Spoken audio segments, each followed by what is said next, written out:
Welcome to Hello Me, It's Me, Vulnerable AF, a podcast hosted by Nikki D. Lovely. That's really just her diary disguised as a podcast, but who cares? You're here for it. Join in as she addresses her self-reflections on life, love, and dating, and gives us all the tea by being more vulnerable than she ever has, with herself and the world. So let's get started in today's episode with Nikki D. Lovely, already in progress.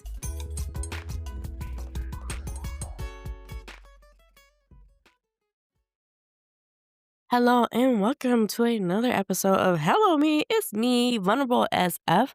I'm your host, Nikki D. Lovely, and I'd like to welcome you and thank you for being here again.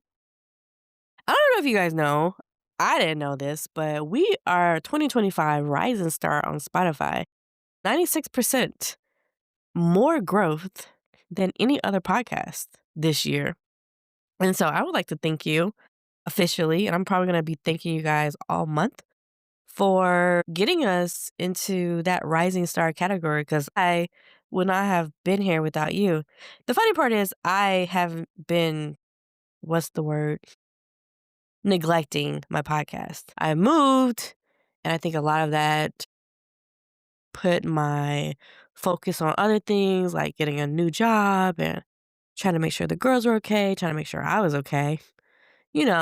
Filtering back into the parental relationship, with my parents without it being that parental relationship, honoring this new portion of myself as a grown adult who has healed and making sure I stand up for that little girl who couldn't stand up for herself as a little girl, kind of finding my voice in this moment too with my parents.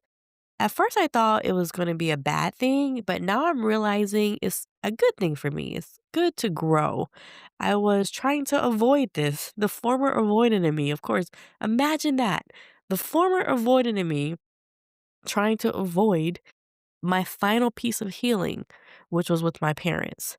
So I think it's funny how, God, the universe, whatever you believe in, works on us because they put me back here in this place with my parents for up to the next year where I'm having to work on my relationship with them in this new space as an adult without shame, without guilt that I carried with me the first time I was here. And one thing I will say is they have been very good about accepting me and my daughters back into their house, which I will give them a lot of credit for because it's a lot to have somebody into your space.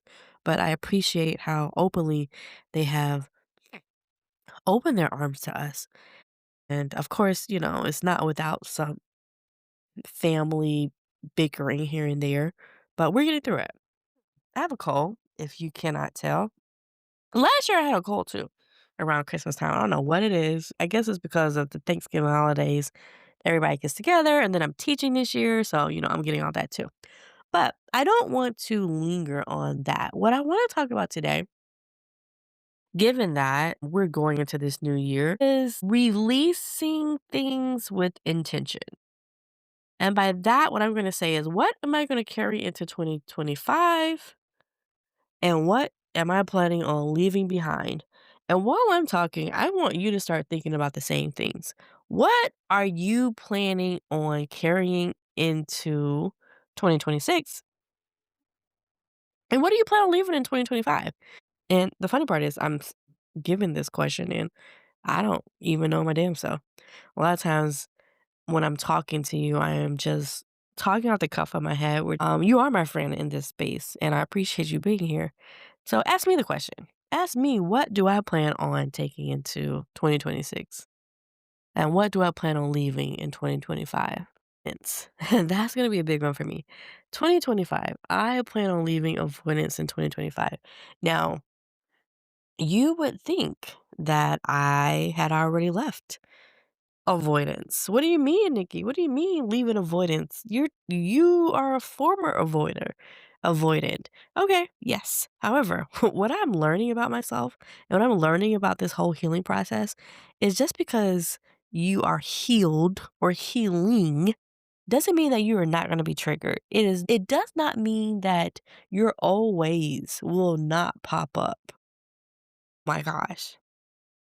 I'll give you an example. So I was talking to this guy and I knew right away. I knew probably after the first date. Yeah, we only had one date.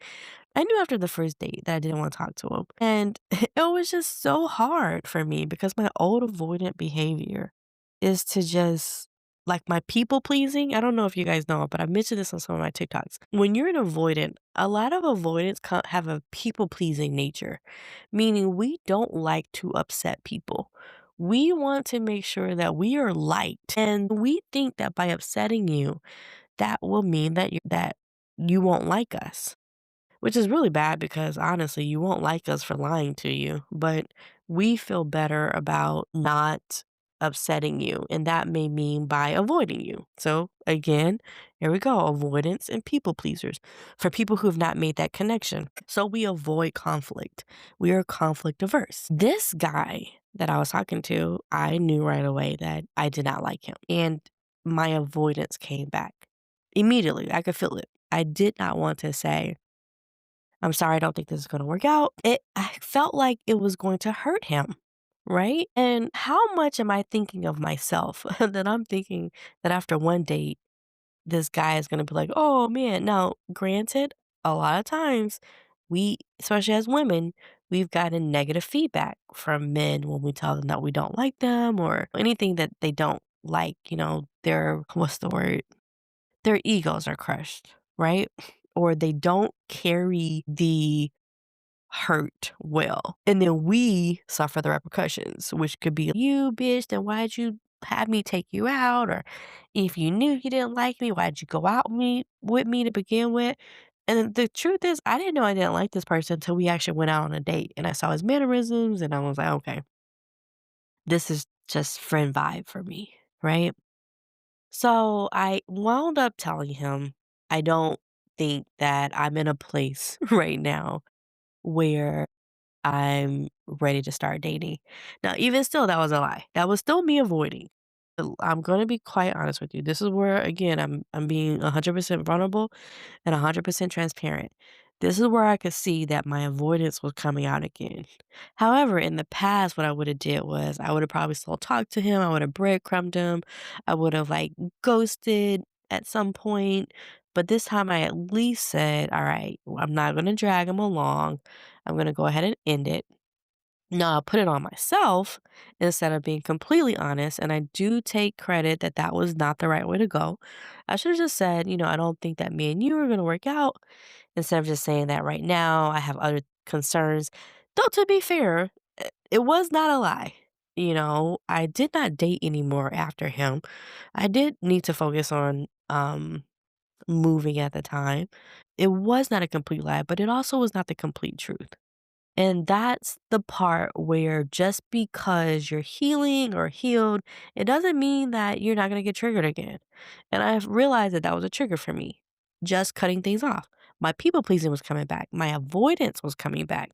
My conflict avoidance was coming back, right? So, that all being said, in 2025, I am going to leave that behind. I am going to challenge myself to be more forthcoming, to be more honest about my feelings, to be more upfront, regardless of how it may affect the other person. I can only control me, and I do feel that it is important to be honest with the person who you're talking to. And the reason why I say that too is because some people may say, well, you telling him that you weren't ready to date right now, that, even though it wasn't the best way, you at least didn't drag him on. True, but I will also say that about a month ago, he texted me again and said, hey, what's up? Just checking in to see how you're doing. And had I just been open and honest the first time, I wouldn't have had to deal with the follow up question, which was, how are you doing? And then the how were you doing was basically, I'm good, still in the same space, So now I'm just prolonging a lie. That's why I say I'm that is something I am going to have to work on. So you don't have to chew me out in the comments. You don't have to write me. You don't have to tell me. I know. I know. That's something I'm working on. I know, Nikki. You like Nikki, Nikki, Nikki. I know. I'm working on it. I'm working on it. So he was such a nice guy too. He's just such a nice guy. I didn't want to put it on him. I didn't want him because he was always talking about how hard it was out here in the dating world, how he hadn't really found anybody. And again, not my problem, but the type of person I am, of course I'm gonna make it my problem. Anyway, let's not talk about him anymore.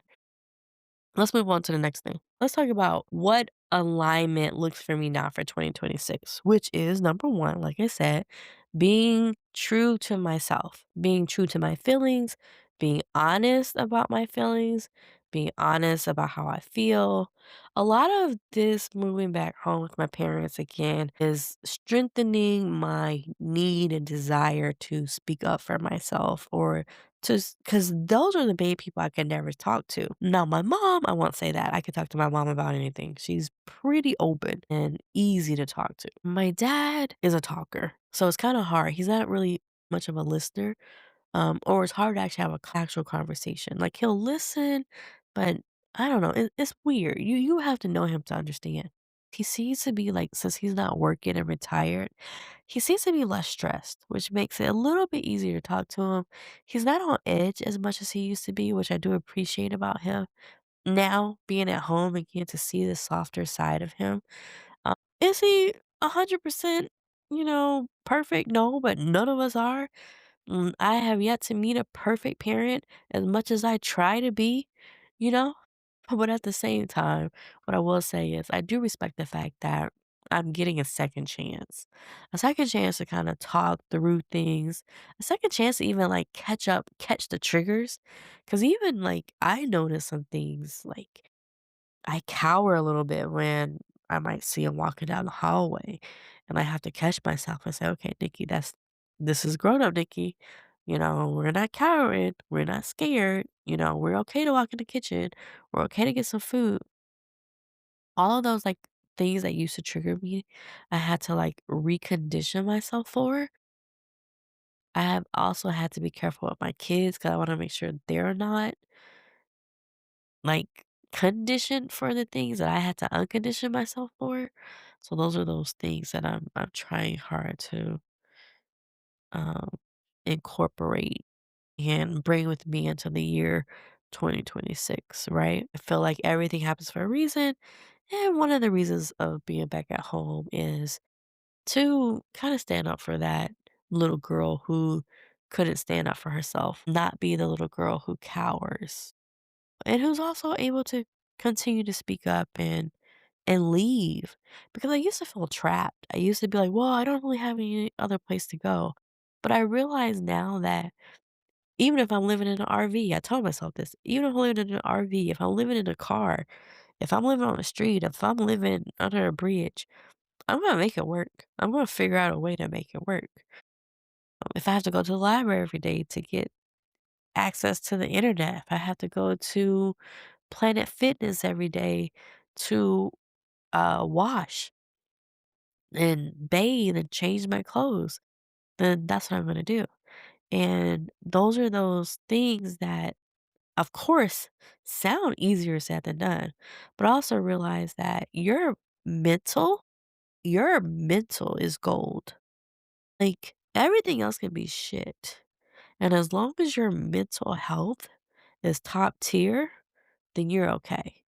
And my biggest goal in life is to always make sure that my mental is top tier, mine and my kids. I don't care like what it takes, but I will always put my mental health above anything else. And I guess that's one of the things I will say. That's number one on my list. All that being said, I would like to invite you to, if you're in a space at home where you can journal, I invite you to take out a piece of paper, write down what you want to carry into 2026 from 2025, what you want to align with in this new year. How do you see yourself in this new year that's different from 2025? And what's one thing that you would like to change about yourself? Too often we say things we want to change, like we want a bigger house or we want a new car. We make these vision boards, but we don't get down to the nitty gritty, which is pointing out right now something right now that needs to change within you. I already told you, right now, the most expensive thing that you own is inside of your head. It's your brain, it's your mental. It is your mental capacity to get through life. If you don't protect anything else, if you don't want anything else, I pray for you that it is your mental health. It is your mental well being this year for 2026. I don't want to hear cars. I don't want to hear houses unless you already got into your mental space and you're good. I mean, you're good, good. But, there's something we can all work on. And right now, what I want you to do is figure out what that one thing is. Figure out what that one thing is. I told you what my trigger is. I told you what my weakness is. I told you that sometimes I still have these people pleasing tendencies that I have to catch myself on. What's that one thing that you're still catching yourself on, that you're still working on, that in 2026, no more. You're not going to do it anymore. I want you to write it down. I want you to figure it out. And if you can write it on here in the comments, then by all means, go ahead and do it. I'll put a question on the end of this if it'll allow you to make a comment so you can comment on it yourself. Because I want to read some of these. I want to know what it is that you personally are struggling with that in 2025 you're like, no more? No, I'm not struggling anymore. And my personal favorite, we're getting to the end of this. If I were to give future me in 2026 advice from 2025 me, it would be this. And to you too. Just be honest. This is your honest year. This is your year you don't hold things back. And I want you to watch how things change and move for you when you are honest with what you want and you are honest with how you move. And I want you to watch how people respond to you too, just by moving through life in an honest way, in a way that's true to yourself. And that's it. That's it. That's all the advice I have for future me for me. I love how like my future advice from me to me is getting so much shorter. But yeah, I love it. Just be true to you. Be your authentic self this year. Move in your truth. Say what you feel. Say what you feel. Mean what you say. Say what you mean and mean what you say. That's it. That's what I want to challenge. I'm going to challenge you to do that. Key, I'm talking to you. I want to challenge you to do that. And anybody else who's listening, I want to challenge you to do the same thing. If you're not already doing that, if you're not already moving in your authentic space, I want you to move in your authentic space. If your boss calls you and says, "Hey, do you want to work Saturday night?" and you don't want to work Saturday night, I want you to authentically say to yourself, "Do I want to work Saturday night? Do I need to work Saturday night?" And then answer from one of those two spaces. Okay? Because sometimes, you can need to work and not want to work. Or you can want to work and not need to work. And either of those are true, and your answer could be different depending on what the question or the answers to those questions are. But I want you to move from your authentic self, okay? And I want you to start asking yourself the questions that you need to start asking yourself in order to get to your authentic self, in order to get to a better place for yourself. A lot of us don't ask ourselves the next question. We know what we want. Oh, I know I want I know I want a car. I want a house. Do you know how you're gonna get there? Do you know what you need to do to get to the house? Have you laid out the steps in order to get to the house? Have you taken care of the first step? Have you written down when are you gonna do step number 1, step number 2, step number 3? It's more than just about the car. It's more than just about the house. How is that car gonna make you feel?